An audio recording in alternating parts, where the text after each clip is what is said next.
we are focused on adding fractions, and we're going to do different denominators, which is when it gets very interesting. So we've got 1/3 and 1/2 as the classic, one of the classics that I like to start with. I usually actually start with 1/4 and 1/2, even better. But this is sort of the next one up the chain. So the classic misconception, if you do this without materials, and the fraction wall, in my opinion, is one of the best materials you can get. But the classic misconception, if you write it on the board or just on a textbook, is that it will be 2/5.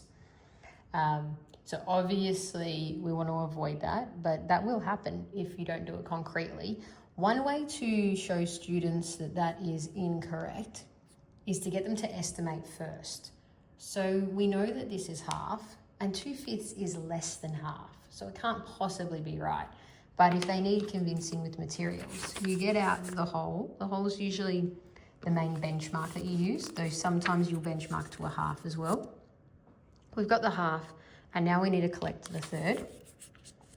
And if we were doing an estimate before we wrote anything down in terms of solving, what would you estimate that to be? So close to a whole, right? Like a little bit less than a whole, definitely more than half, probably more than 3/4, less than a whole. So we might go more than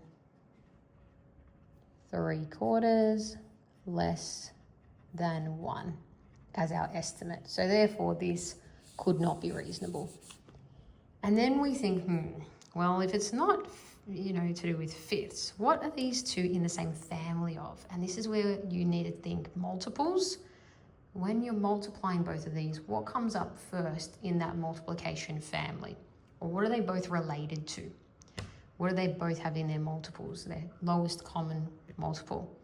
So sixths is calling out to us, obviously, but if you did make a mistake and you chose fifths, the fraction rule would let you know that not quite, because this will not go into fifths. It's clearly, not 2/5 or 3/5 can overlap that. And thirds, let's see how accurate my fraction was. Thirds still doesn't look quite right. It's still got that little gap at the edge there. So fifths is not related to the halves and the thirds. That's more of an addition misconception. But let's think multiplication, and let's try our sixths.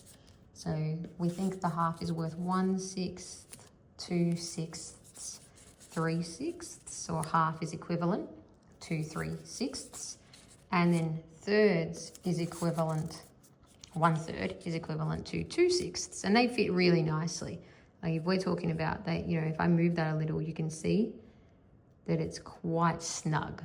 It's paper, so it's never going to be perfect, but it is quite snug, particularly compared to the fifths where it clearly didn't work on the half in particular. So half is equal to 3/6, and a third is equal to 2/6. I like to do that rather than let's multiply that, multiply that, multiply that, multiply that rule, which really feels like a procedure to students, whereas this feels like equivalence. You're using equivalence. So now we have 3/6 and 2/6, and we can see that that makes 5 out of 6 parts of the whole. And if we reference back to our estimate, that is less than 1 whole, but we thought it was going to be more than 3/4, but we can check. It'll be close, but it is more than 3/4 and less than 1 whole. So we go, yes, in our heads. It matches our estimate. We're confident that we are all good, and we can move on to the next problem without having that misconception that it is 2/5, which would have been less than the half we saw. I'll do a couple more examples, but that's the main way we do it. And trying to pick fractions at first that go really nicely with the fractional pieces you've created, and then you can choose some fractions that aren't as nice or are randomly generated by dice if you really want to challenge yourself.